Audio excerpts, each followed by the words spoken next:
नमस्कार, आप सभी का बहुत बहुत स्वागत है।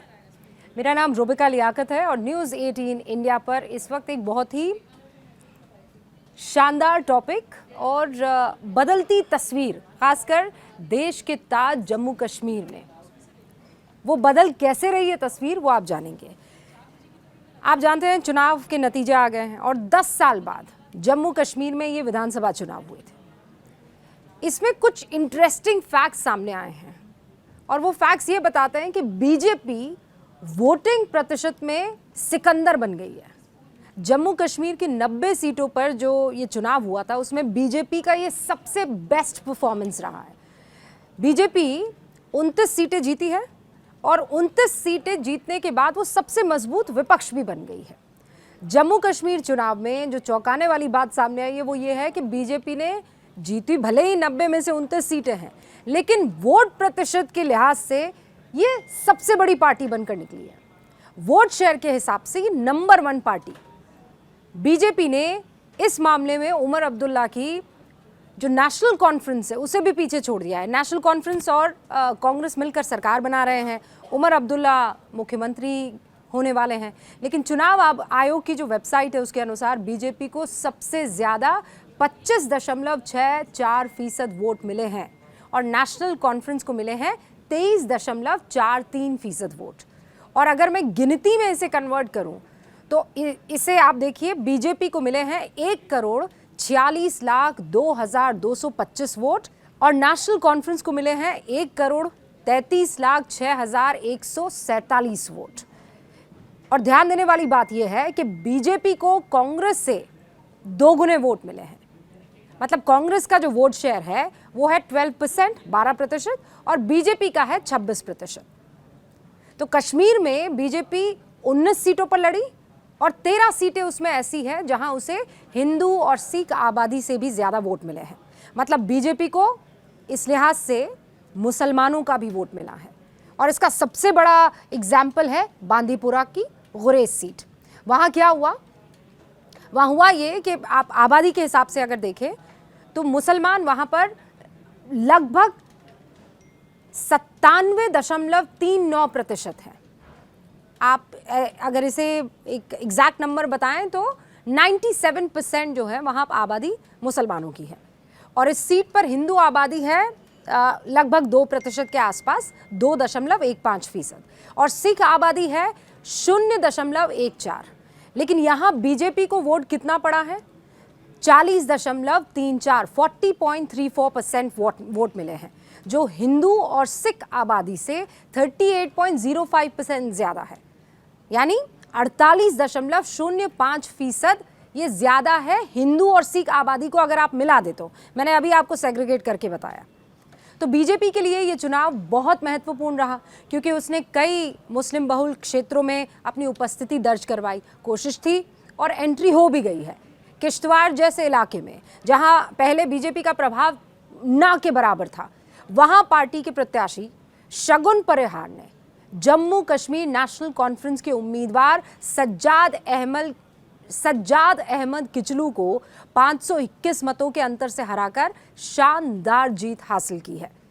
ये मत अगर आप देखेंगे तो वो महज 521 है, लेकिन ये जीत बीजेपी के लिए बड़ी अहम हो जाती है। जम्मू की बात कर लीजिए, उधमपुर की, डोडा, कठुआ, यहाँ पर बीजेपी ने जीत हासिल की है। और कई ऐसे इलाके हैं जहाँ पर अनुसूचित जाति की सीटों पर भी पार्टी ने अपनी पकड़ को और अब स्ट्रॉन्ग कर लिया है। बीजेपी के इस प्रदर्शन को जम्मू कश्मीर में बदलती राजनीति और पार्टी के बढ़ते जनाधार के रूप में देख भी रहे हैं। जम्मू कश्मीर में बीजेपी के अच्छे प्रदर्शन की वजह क्या रही?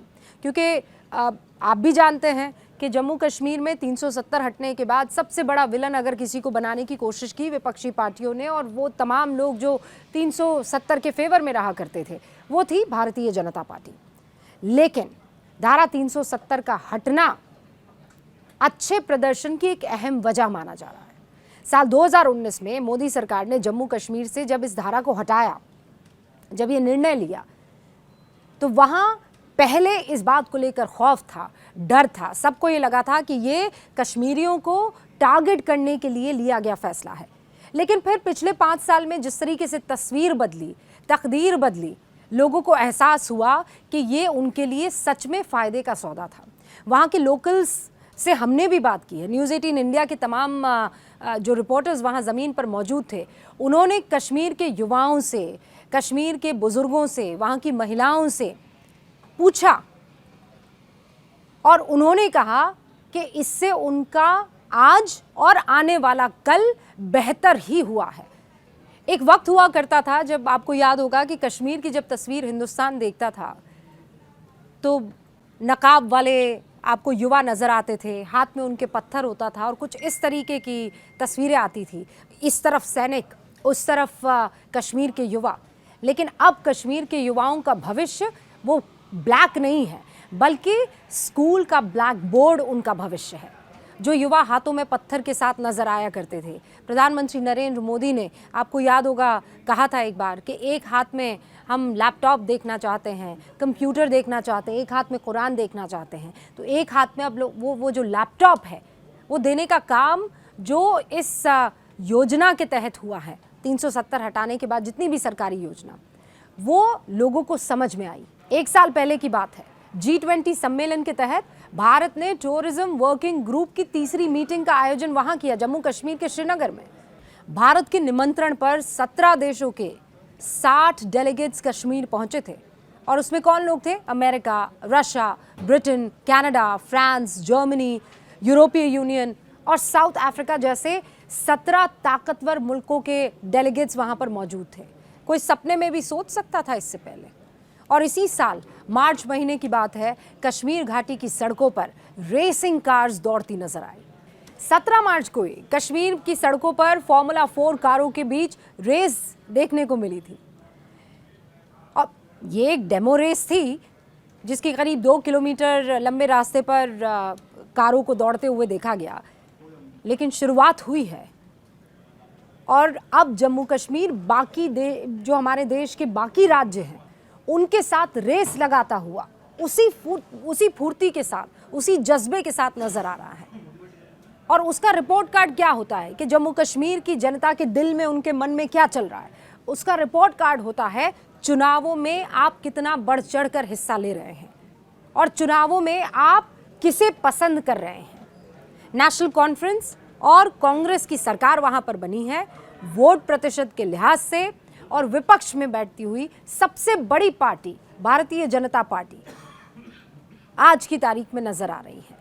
और डेमोक्रेसी क्या कहती है, लोकतंत्र क्या कहता है कि कोई भी विचारधारा हो, दोनों मिलकर अगर किसी राज्य को आगे ले जा रहे हैं तो वही बुलंद भारत की बुलंद तस्वीर को दर्शाता है। और इस वक्त जम्मू कश्मीर में यही होता हुआ दिखाई दे रहा है। नमस्कार।